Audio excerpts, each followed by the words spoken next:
আসসালামু আলাইকুম, শুভেচ্ছা ও আমন্ত্রণ জানাচ্ছি দেশের এবং দেশের বাইরের সকল দর্শক শ্রোতাকে চ্যানেল আই সংবাদ আয়োজন নিয়ে বার্তা কক্ষে রয়েছি আহমেদ মেহেদী হাসান। সংবাদের শুরুতেই চলুন জেনে নেওয়া যাক ফ্রেশ ড্রিঙ্কিং ওয়াটার সংবাদ শিরোনাম।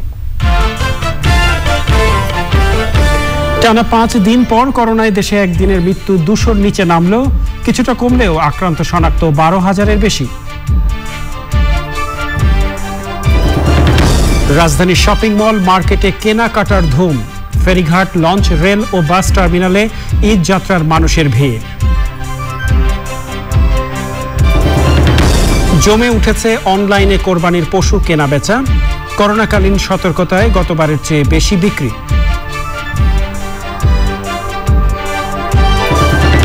এবং লিটনের সেঞ্চুরিতে জিম্বাবুয়ের বিপক্ষে 155 রানের জয়ে 1-0-তে লিড বাংলাদেশের, 5 উইকেট নিয়ে সাকিবের নতুন রেকর্ড।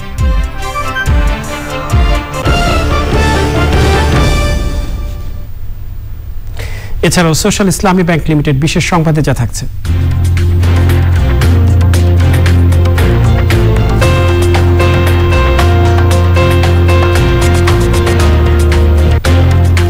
গভীর সমুদ্রে বিরল প্রজাতির গ্লাস অক্টোপাস দেখা পাওয়ার খবর।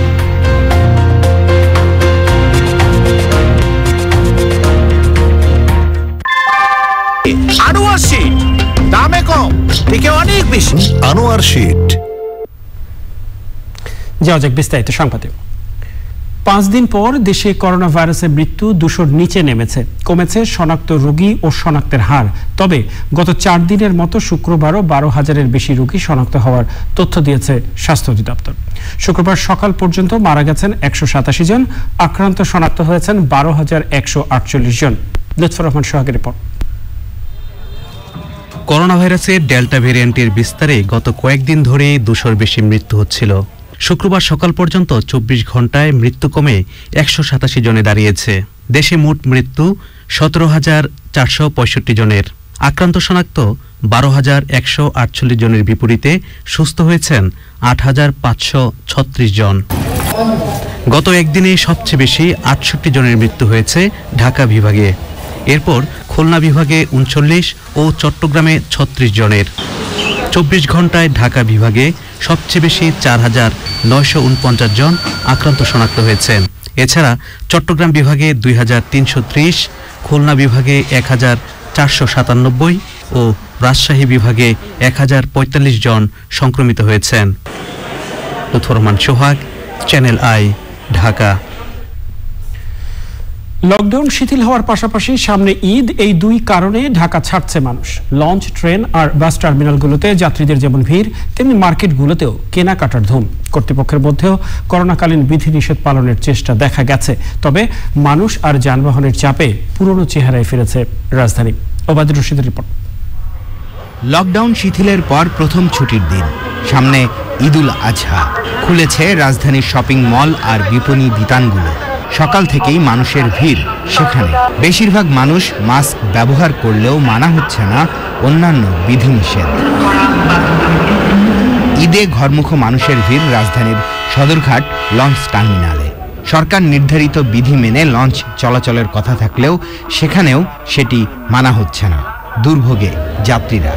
আর আন্তনগর ট্রেনের যাত্রীরা অনলাইনে টিকিট কেটে যাওয়া আসা করলেও কমিউটার ট্রেনের যাত্রীরা টিকিট কাটছেন রেল স্টেশন থেকেই। পরিবারজনকে নিয়ে একত্রে একটা উদযাপনের একটা ব্যাপার আছে, সেজন্যই মূলত যাওয়া। আমি ওইখানে জিজ্ঞাসা করলাম যে ভাই ভাড়া কত, বললো 500 টাকা।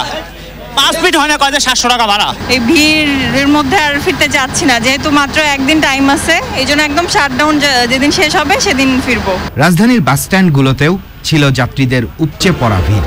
অনেকেই পাচ্ছেন না কাঙ্ক্ষিত গন্তব্যের টিকিট। কাউন্টারে বেশি ভাড়া নেওয়ার অভিযোগ রয়েছে যাত্রীদের, তবে তা অস্বীকার করেছেন বিভিন্ন বাস কাউন্টার কর্তৃপক্ষ। খুলনাতে যাবো, খুলনা ফুলতলাতে, এখন কোনো টিকিট পাচ্ছি না।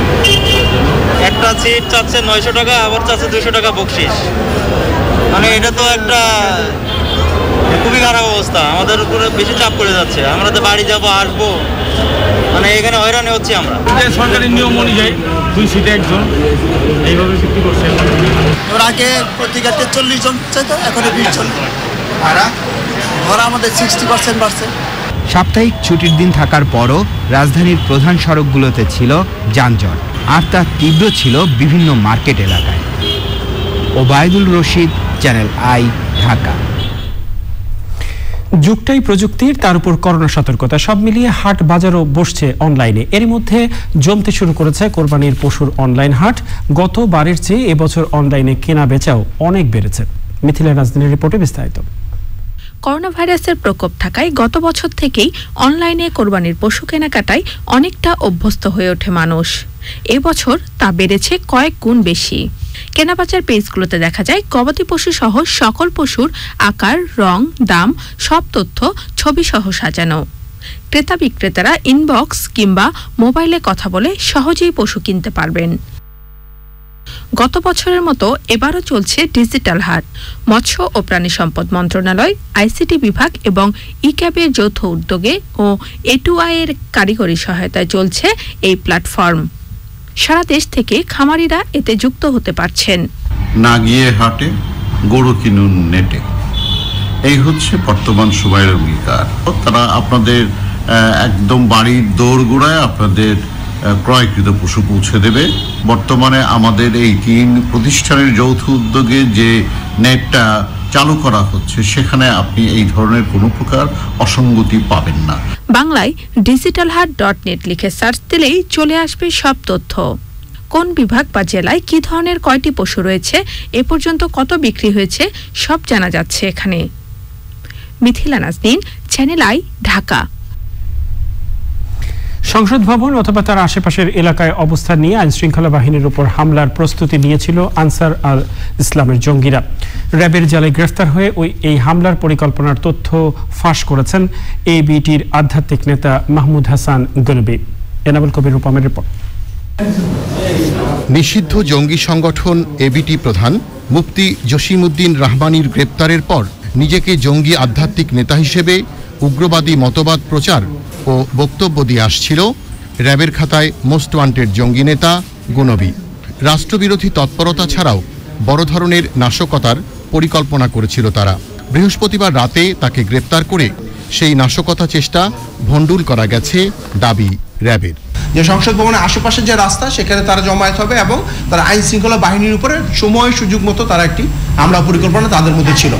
রাজধানীর মিরপুর থেকে গ্রেপ্তারের পর এখন এবিটির নতুন নেটওয়ার্ক জানতে মাহমুদ হাসান গুনবীকে রিমান্ডে এনে জিজ্ঞাসাবাদ করবে গোয়েন্দারা। গ্রেপ্তারকৃত জঙ্গি গুনবী বাংলাদেশের উগ্রবাদী রাষ্ট্র প্রণয়নে, উগ্রবাদী মতাদর্শ প্রচার পরিকল্পনা ও সংশ্লিষ্টদের সাথে বেশ কয়েকবার গোপন বৈঠক করেছে বলে জিজ্ঞাসাবাদে জানা যায়। এবং এই ক্ষেত্রে সে বিভিন্ন ইস্যুকে কেন্দ্র করে বিভিন্ন সুযোগের অপপ্রয়াস চালিয়েছে বলেও সে আমাদের জিজ্ঞাসাবাদে স্বীকারোক্তি দিয়েছে।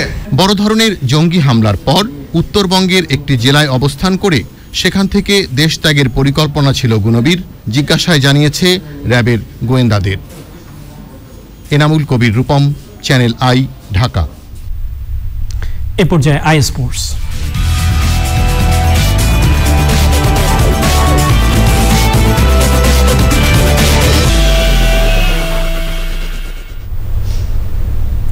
প্রিয় দর্শক, খেলাধুলার সব আপডেট নিয়ে আই স্পোর্টসে যোগ দিচ্ছেন সহকর্মী রাহুল রায়।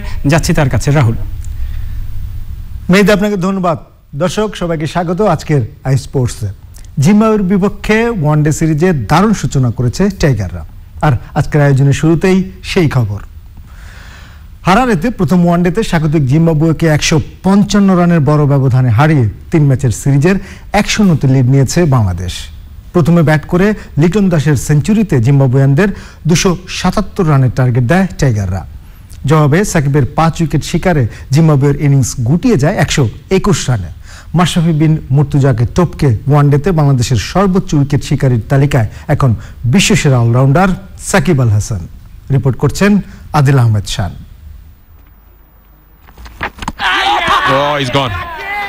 জিম্বাবুয়ের বিপক্ষে জয় দিয়েই ওয়ানডের মিশন শুরু টাইগারদের।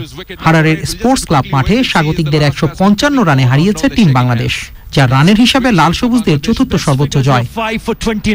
টস হেরে শুরুতে ব্যাট করতে নেমে অভিজ্ঞ তামিম এবং সাকিবকে হারায় সফরকারীরা। অধিনায়ক তামিম শূন্য হাতে ফিরলেও সাকিব সংগ্রহ করেন 19 রান।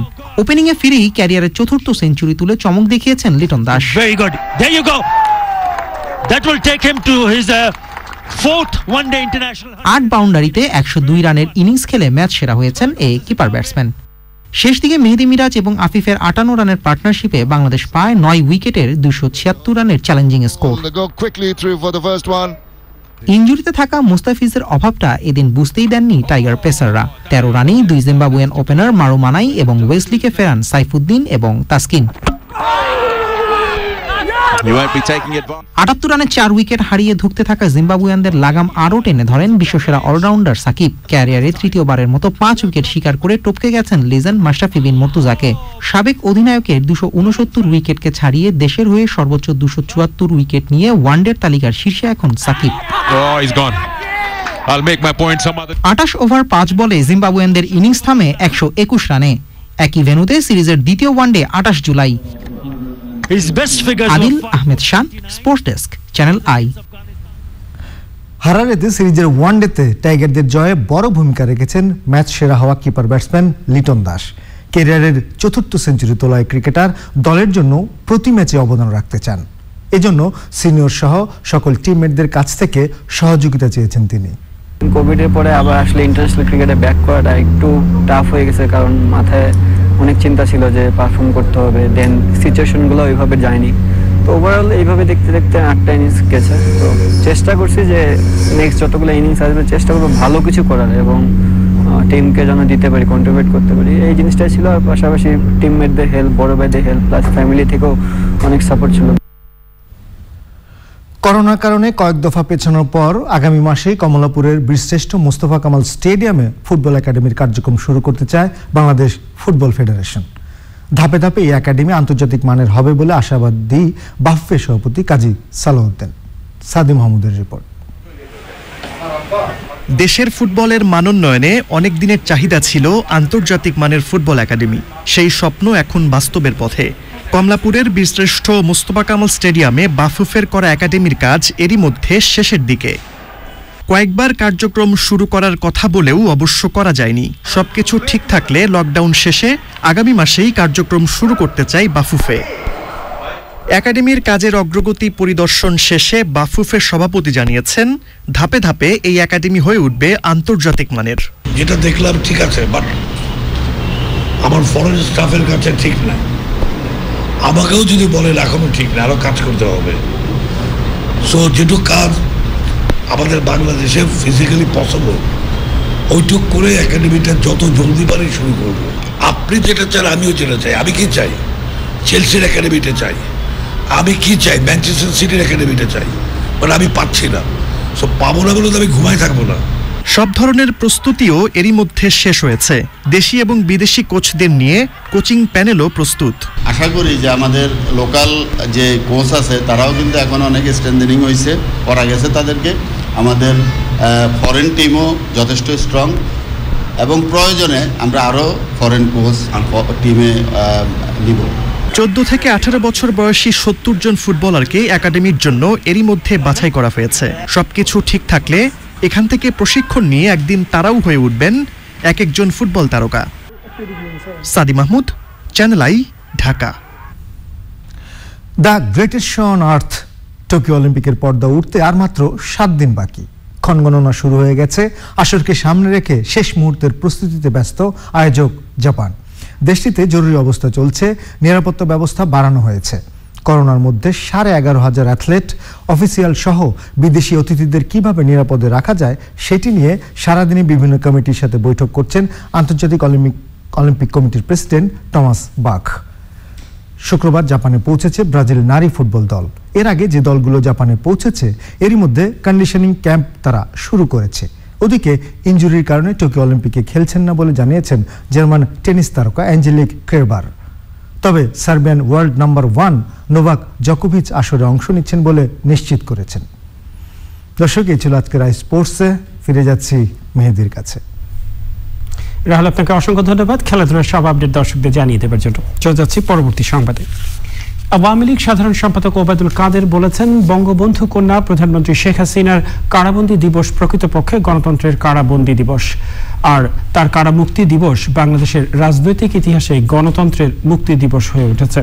ঢাকা মহানগর দক্ষিণ আওয়ামী লীগের আলোচনায় তিনি বলেন, 111 একটি দুষ্ট ক্ষত যা তৈরি হয় বিএনপির হঠকারী এবং ক্ষমতালোভী রাজনীতির কারণে।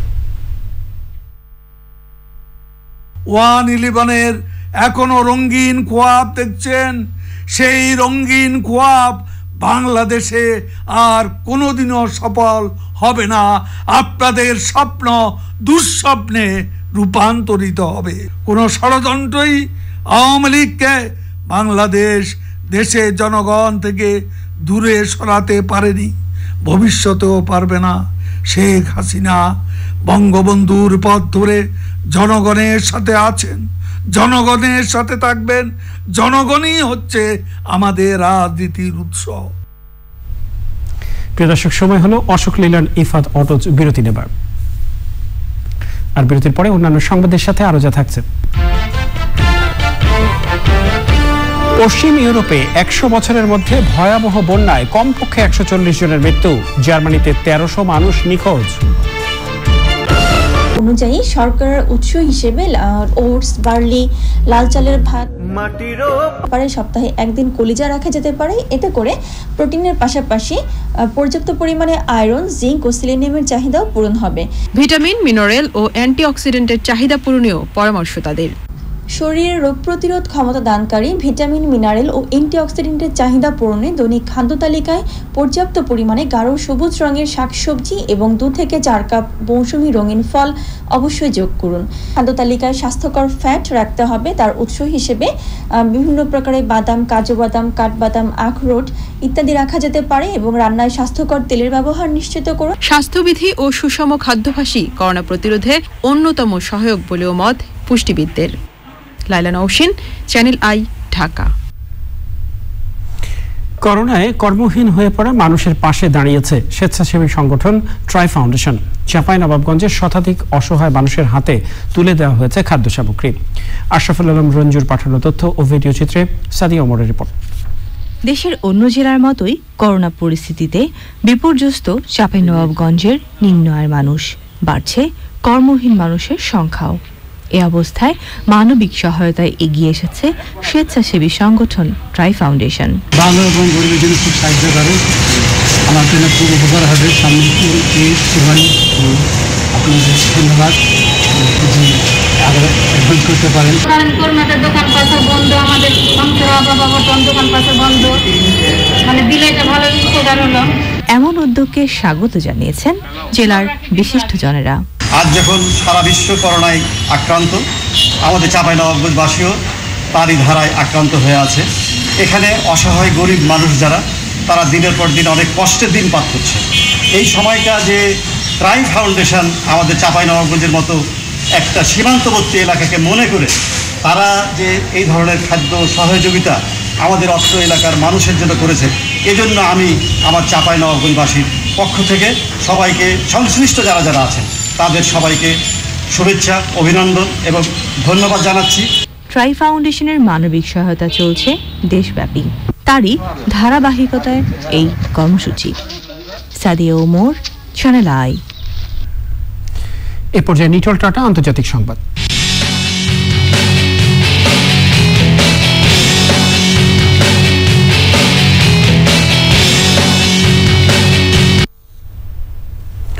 পশ্চিম ইউরোপের কয়েকটি দেশে ভারী বৃষ্টিতে আকস্মিক বন্যায় 140 জনের মৃত্যু হয়েছে।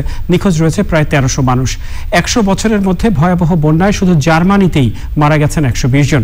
সেখানে বিদ্যুৎহীন অবস্থায় রয়েছেন 2.25 লাখ মানুষ। পশ্চিম জার্মানির একটি বাঁধ ভেঙে যাওয়ায় বন্যা পরিস্থিতির আরও অবনতির আশঙ্কা করা হচ্ছে। জার্মানির রাইনল্যান্ড ফলস ও নর্থ রাইন ওয়েস্ট ফ্যালনের প্রদেশের পানি তোড়ে বেশ কিছু ঘরবাড়ি ভেসে গেছে। নিখোঁজ হয়েছে অনেক মানুষ। বাড়িঘর আটকে পড়াদের উদ্ধারে কাজ করছে সেনাবাহিনী। জার্মানির প্রতিবেশী দেশ বেলজিয়ামেও বন্যায় কমপক্ষে 20 জনের মৃত্যু হয়েছে। দেশটির মাস্ট্রিক্ট এবং লিয়েজ এলাকায় অধিবাসীদের নিরাপদ আশ্রয়ে সরে যাওয়ার নির্দেশ দেওয়া হয়েছে। নেদারল্যান্ডস এবং ফ্রান্সেও বন্যা সতর্কতা জারি করা হয়েছে। বন্যা দেখা দিয়েছে সুইজারল্যান্ড এবং লুক্সেমবার্গেও। জার্মান চ্যান্সেলর অ্যাঙ্গেলা মার্কেল জানিয়েছেন, বন্যা পরিস্থিতির সহায়তার হাত বাড়িয়েছে যুক্তরাজ্য এবং ইউরোপীয় ইউনিয়ন। প্রাণহানিতে শোক জানিয়েছেন মার্কিন প্রেসিডেন্ট জো বাইডেন। রবীন্দ্র সৃজনকলা বিশ্ববিদ্যালয় শিক্ষা সংবাদ।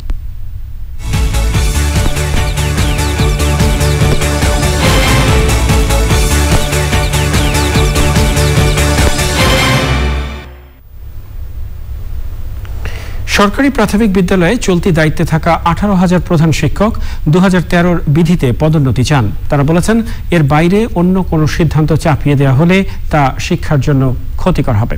মোস্তফা মল্লিকের রিপোর্ট। সারা দেশে 2017 থেকে 2019 সাল পর্যন্ত পর্যায়ক্রমে 18,000 প্রধান শিক্ষককে চলতি দায়িত্ব দেয়া হয়। 2013 বিধিতে তৃণমূল থেকে যাচাই বাছাই প্রক্রিয়া শেষ করে 5 বছরের মূল্যায়নের ভিত্তিতে প্রাথমিক বিদ্যালয়ের সিনিয়র শিক্ষকদের চলতি দায়িত্ব দেওয়া হয়। তবে সম্প্রতি 2019-এর নিয়োগ বিধিতে এই শিক্ষকদের পদোন্নতির সিদ্ধান্ত হয়। বিষয়টি প্রকাশ হওয়ার পর থেকে শিক্ষকদের মধ্যে অসন্তোষ দেখা দেয়। আমাদের নিবেদন থাকবে, একটি প্রজ্ঞাপনের মাধ্যমে, একটি চিঠির মাধ্যমে পদোন্নতি দেওয়া হোক। যাদেরকে চলতি দায়িত্বে 2013 নিয়োগ বিধি অনুযায়ী পদায়ন করা হয়েছে, চলতি দায়িত্বে পদোন্নতি দেওয়া হয়েছে, তাদের কোনো অপরাধ নেই। আজকে যদি তাদেরকে সেই পদ থেকে 19-এর নিয়োগ বিধি অনুযায়ী পদ অবনমিত করা হবে, সেটা হবে অমানবিক। চলতি দায়িত্বে থাকা প্রধান শিক্ষকরা বলছেন, সিদ্ধান্ত বাস্তবায়ন হলে ক্ষতির মুখে পড়বেন তারা। আবার একটা জটিলতা এবং মামলার দিকে চলে যাচ্ছি। আদৌ আমরা প্রধান শিক্ষক হিসেবে আমার শিক্ষকরা এই সুবিধাটা পাবেন কিনা এখন সন্দেহ হয়ে গিয়েছে। আমার পদোন্নতির বিষয়ে এখনো কোনো সুনির্দিষ্ট নীতিমালা আজও তৈরি হয় নাই। নীতিমালা হয় কিভাবে পদোন্নতি দেওয়া না যায়। বাংলাদেশের একজন চলতি দায়িত্বপ্রাপ্ত শিক্ষকও সে তার পদে আর ছেড়ে যাবে না। শিক্ষকরা জানিয়েছেন, 2013-র নিয়োগ বিধি অনুযায়ী প্রধান শিক্ষকদের পদোন্নতিতে প্রধানমন্ত্রীর দফতরেরও সম্মতি রয়েছে। এই অবস্থায় 2019-এর নিয়োগ বিধিতে পদোন্নতি দেয়া হলে করোনা পরিস্থিতির উন্নতির পর কর্মসূচির ঘোষণা করা হবে বলে জানান শিক্ষকরা।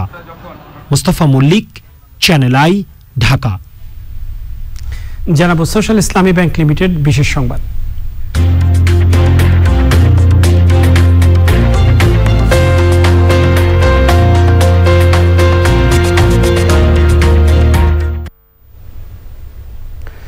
সমুদ্রের গভীরের রহস্য আজও অধরা বিজ্ঞানীদের কাছে।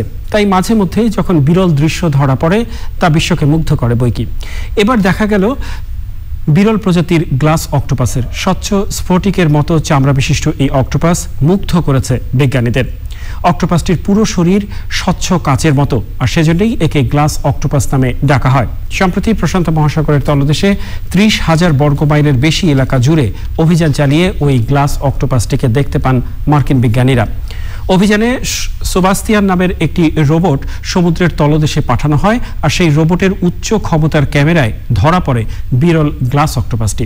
100 বছরের বেশি সময় আগে প্রাণীটির অস্তিত্বের কথা জানতে পারেন বিজ্ঞানীরা। এ পর্যায়ে অর্থনীতি সংবাদ।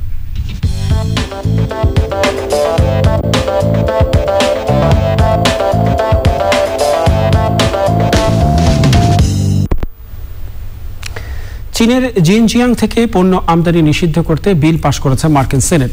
রয়টার্সের একটি প্রতিবেদনে বলা হয়েছে, উইঘুরদের জোরপূর্বক শ্রম প্রতিরোধের বিলটিতে অনুমানের উপর ভিত্তি করে ধরে নেওয়া হয়েছে যে জিনজিয়াং এর তৈরি পণ্যগুলো জোরপূর্বক শ্রমের মাধ্যমে তৈরি হয়। এজন্য 1930 সালের আইনের আওতায় সেখানকার পণ্যগুলো নিষিদ্ধ করা হচ্ছে। এবার ইন্ডি ক্যাফে গ্লোবাল সিল্ক সিটি সংবাদ।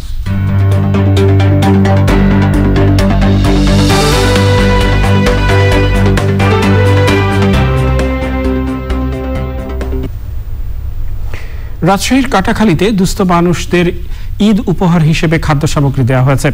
কাটাখালী মাস্কা মাছকাটা দিঘি হাই স্কুল মাঠে স্বাস্থ্যবিধি মেনে বিতরণ করা খাদ্য সামগ্রীর প্রতিটি বস্তায় ছিল চাল, আলু, ডাল ও তেল সহ বিভিন্ন ধরনের খাদ্য ও উপহার সামগ্রী। অনুষ্ঠানে প্রধান অতিথি ছিলেন বিএমডিএ এর চেয়ারম্যান বেগম আক্তার জাহান। সভাপতিত্ব করেন কাটাখালী পৌরসভার মেয়র আব্বাস আলী।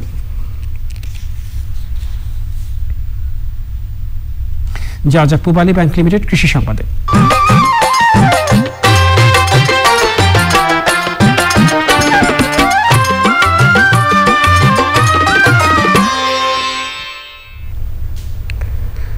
দিনাজপুরে ড্রাগন ফলের বাণিজ্যিক বাগান গড়ে উঠেছে। ভালো ফলন হলেও করোনা পরিস্থিতিতে ফল বাজারজাত করতে চাষি এবং উদ্যোক্তাদের সমস্যায় পড়তে হচ্ছে। দিনাজপুর থেকে শাহ আলম শাহের রিপোর্ট। দিনাজপুরে বিস্তীর্ণ মাঠ জুড়ে শোভা পাচ্ছে ড্রাগন ফল। সারিবদ্ধ আরসিসি পিলারে, বাইকের পুরনো টায়ারে জড়িয়ে থাকা গাছে ঝুলছে ড্রাগন ফল। করোনাকালে বাইরে কাজ করতে পারে না, এখানে কাজ করে তারা উৎসাহ পায় বা অনেক মানুষের খাওয়ার বা রোজগার হয়।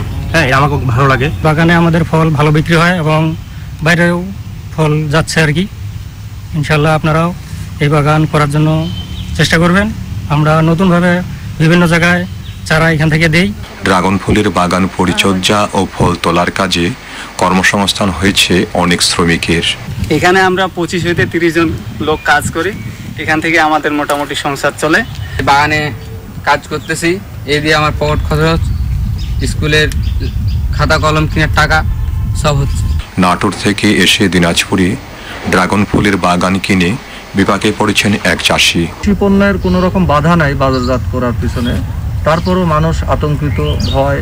বাজারজাত ব্যবস্থাপনা এতটাই খারাপ যে বছরে আমরা যারা এরকম ফল বাগানে আসি আমরা অনেক লোকসান বা ক্ষতির সম্মুখীন হতে যাচ্ছি। উত্তরের শস্যভাণ্ডার দিনাজপুরে বাণিজ্যিকভাবে ড্রাগন চাষ হচ্ছে। এই ড্রাগন চাষ করে ঘুরছে অনেক কৃষকের ভাগ্যের চাকা। সংসদের সহযোগিতা অব্যাহত থাকলে এবং এই ড্রাগনের ভালো দাম পেলে আগামীতে এই অঞ্চলে এই ড্রাগন চাষের পরিধি আরো বেড়ে যাবে, এমনটাই মন্তব্য করছেন সংশ্লিষ্টরা। দিনাজপুর থেকে শাহ আলম শাহী, চ্যানেল আই। দেখবেন প্রকৃতি সংবাদ।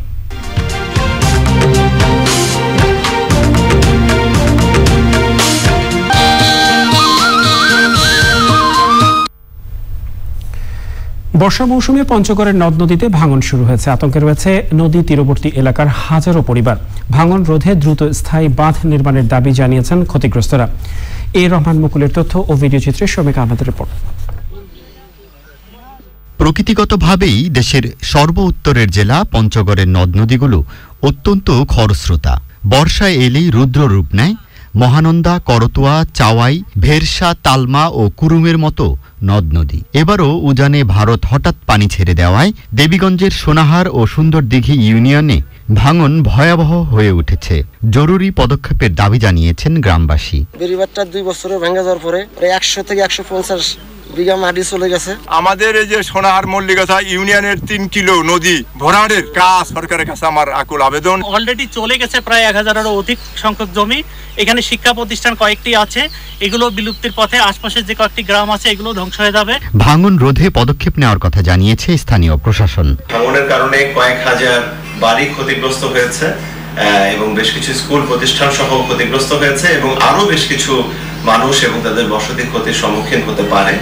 অতি দ্রুত এখানে যদি দীর্ঘস্থায়ী বাঁধ নির্মাণ না করা যায় তাতে শুধু জীবনের ক্ষয়ক্ষতি হবে না, এতে আপনার প্রকৃতি এবং পরিবেশের দীর্ঘমেয়াদী ক্ষতি হওয়ার সম্মুখীন। উজানের পানি ছাড়াও ভাঙনের জন্য অপরিকল্পিত বালু উত্তোলনকে দায়ী করছেন জনপ্রতিনিধিরা। প্রত্যেকটি পয়েন্টে বালু উত্তোলন হচ্ছে, এই বালু উত্তোলনের কারণে কিন্তু নদী ভাঙনটি আরো বেড়ে যাচ্ছে। আমাদের এখনই রুখে দাঁড়াতে হবে, যার কারণে এই বাঁধ নির্মাণ করা অতীব জরুরি। প্রতি বছর ভাঙনে জেলায় বাস্তুচ্যুতির ঘটনা যেমন বাড়ছে তেমনি বিপর্যস্ত হচ্ছে পরিবেশ। Soumik Ahmed, channel I. এ পর্যায়ে ধামাকা শপিং.com তথ্য প্রযুক্তি সংবাদ।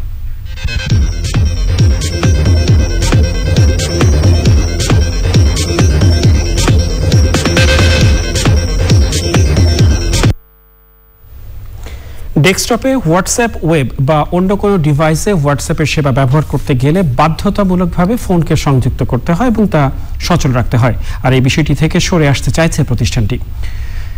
কোনো ফোন ছাড়াই ব্যবহারকারীদের একাধিক ডিভাইসে হোয়াটসঅ্যাপ ব্যবহারের সুযোগ করে দিতে চাইছে তারা।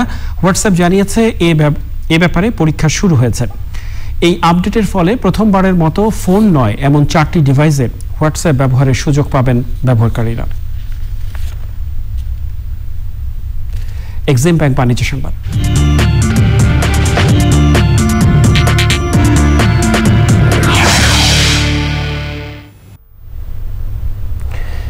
করোনা মহামারীতে কমনওয়েলথভুক্ত দেশগুলোতে 32,500 কোটি ডলারের বাণিজ্য সংকোচন হয়েছে। এর মধ্যে 6,000 কোটি ডলারের আন্তঃ কমনওয়েলথ বাণিজ্য ক্ষতিগ্রস্ত হয়েছে। সম্প্রতি প্রকাশিত 2021 কমনওয়েলথ ট্রেড রিভিউয়ে এ তথ্য পাওয়া গেছে। প্রাক মহামারীতে বৃদ্ধি প্রবণতার তুলনায় কমনওয়েলথভুক্ত অর্থনীতিগুলো প্রায় 10% সংকুচিত হয়েছিল। এক্ষেত্রে সবচেয়ে বেশি ক্ষতিগ্রস্ত হয়েছে উন্নয়নশীল দেশগুলো। দর্শক, সময় হলো আবার অশোক লীলার ইফাত অটচ বিরতি নেব, আর বিরতির পর জানিয়ে ফিরছি। স্মার্ট আইডি কার্ড ছাড়াই ব্রিটেন প্রবাসী বাংলাদেশিরা বৈধ পাসপোর্ট দিয়ে পাবেন সে দেশের আইনগত সুবিধা, প্রবাসীদের সহায়তার আশ্বাস। বিরতির পর আবারও ফিরে এলাম চ্যানেল আই সংবাদে। যুক্তরাজ্য প্রবাসীরা এখন থেকে সে দেশের স্মার্ট আইডি কার্ড ছাড়া বাংলাদেশি পাসপোর্ট দিয়ে স্থানীয় থানা বা কোর্টে জিডি অথবা মামলা করতে পারবেন বলে জানিয়েছেন বার্মিংহামে বাংলাদেশের সহকারী হাইকমিশনার। স্থানীয় গণমাধ্যম কর্মীদের সাথে মতবিনিময়ে তিনি বলেন, এতে প্রবাসীদের জীবন অনেক সহজ হবে। যুক্তরাজ্যের বার্মিংহাম থেকে আব্দুল আহাদ সুমনের রিপোর্ট। স্থানীয় গণমাধ্যম কর্মীদের সাথে মত বিনিময় করেন বার্মিংহামে বাংলাদেশের ভারপ্রাপ্ত সহকারী হাই কমিশনার। তিনি জানান, ব্রিটেন প্রবাসী বাংলাদেশিরা এখন থেকে নিজেদের বৈধ পাসপোর্টের মাধ্যমে সেখানকার আইনগত সুবিধা পাবেন। বাংলাদেশে মামলা করার ক্ষেত্রে যেটা ছিল যে স্মার্ট কার্ড লাগবে, কেউ করতে পারবে না জমি জমা সংক্রান্ত সিভিল রিলেটেড কোনো মামলা, এটা আসলে সবার অবগতির জন্য আমি এটা বলি যে আসলে হাইকোর্ট থেকে একটা কারেকশন হয়েছে যে প্রবাসী যারা আছেন তাদের যদি পাসপোর্টের কপি থাকে তাইলে তারা যে কোনো ধরনের মামলার আবেদন করতে পারবেন। সাংবাদিকদের সাথে এ সময় তিনি প্রবাসীদের সকল প্রকার সাহায্যের আশ্বাস জানান। আপনাদের মাধ্যমে কমিউনিটি সবাইকে এই বার্তাটাই দিতে চাই যে আমরা আসলে এখানে হাই কমিশনে আমরা সবাই আছি, আপনাদের যত ধরনের সার্ভিস দরকার আমরা আছি, আপনারা আসবেন, যোগাযোগ করবেন, আমি আছি আপনাদের জন্য এখানে। সোমবার থেকে ব্রিটেনের লকডাউন তুলে নেওয়া হলেও নিজের ও পরিবারের কথা চিন্তা করে সামাজিক দূরত্ব বজায় রেখে চলাফেরা করতে বাঙালি কমিউনিটির প্রতি আহ্বান জানান সোনালী চন্দ। বার্মিংহাম থেকে আব্দুল আহাদ সুমন, চ্যানেল আই। লকডাউন নয়, গণটিকা দেওয়ার দাবি জানিয়েছেন জাতীয় পার্টির চেয়ারম্যান জি.এম. কাদের। হুসেইন মোহাম্মদ এরশাদের দ্বিতীয় মৃত্যুবার্ষিকী উপলক্ষে দোয়া অনুষ্ঠানে প্রধান অতিথি হিসেবে উপস্থিত থেকে তিনি বলেন, মহামারীর এই কঠিন সময়ে দলমত নির্বিশেষে করোনা মোকাবেলায় সবাইকে নিয়ে কাজ করা উচিত বলে মন্তব্য করেন তিনি। খুব বেশি জোরে সোরে কিছু করা, মহামারী দমনের সবচেয়ে বড় অস্ত্র হলো ভ্যাকসিন। এই ভ্যাকসিন যখন আবিষ্কার হয়েছে তখন এই ভ্যাকসিন দিয়ে সমস্ত ইউরোপীয় দেশ, আমেরিকার বিভিন্ন জায়গায় এখন তারা মহামারীকে দমন করে ফেলেছে। এখন ওখানে আর মহামারীর জন্য তারা মাস্কও পরার দরকার পড়ে না, তারা খেলাধুলার মাঠে যাচ্ছেন। বলা যায় যে মোটামুটি একটি স্বাভাবিক জীবনে ফিরে যাওয়ার ব্যবস্থা করেছেন। কিন্তু আমরা এখন পর্যন্ত 80% কমসে কম দেওয়া উচিত, সেখানে 2 থেকে 3% ভ্যাকসিন দেওয়া হয়েছে। বাকি ভ্যাকসিনের কবে দেওয়া হবে, কিভাবে দেওয়া হবে কোনো খবর নাই। 21 পদকে ভূষিত গণসঙ্গীত শিল্পী, স্বাধীন বাংলা বেতার কেন্দ্রের শব্দ সৈনিক এবং ঋষিজ শিল্পগোষ্ঠীর প্রতিষ্ঠাতা ফকির আলমগীর করোনায় আক্রান্ত হয়ে ইউনাইটেড হাসপাতালের আইসিইউতে চিকিৎসাধীন আছেন। ফকির আলমগীরের রোগ মুক্তি কামনায় দোয়া চেয়েছে তার পরিবারের সদস্যরা। বৃহস্পতিবার সন্ধ্যা থেকে জ্বর ও শ্বাসকষ্ট বাড়তে থাকায় তাকে হাসপাতালে ভর্তি করা হয়। করোনায় দুস্থদের মাঝে ঈদ উপহার বিতরণ করেছে স্বেচ্ছাসেবক লীগ। রাজধানীর দক্ষিণখানের হলান এলাকায় দুস্থ ও অসহায়দের চিহ্নিত করে তাদের বাড়ি বাড়ি গিয়ে উপহার পৌঁছে দিয়েছেন স্বেচ্ছাসেবক লীগের কেন্দ্রীয় নেতা ইমতিয়াজ আহমেদ। পাশাপাশি রিকশা চালক, কর্মহীন এবং ছিন্নমূল মানুষদের ঈদ উপহার বিতরণ করেন তিনি।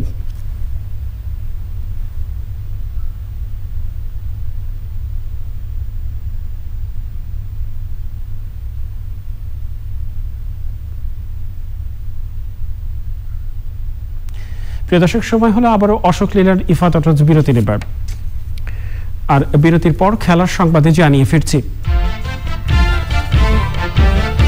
বিশ্বকাপ টি-20 গ্রুপ চূড়ান্ত করল আইসিসি। বাছাই পর্বে বাংলাদেশের সামনে স্কটল্যান্ড, ওমান ও পাপুয়া নিউ গিনি।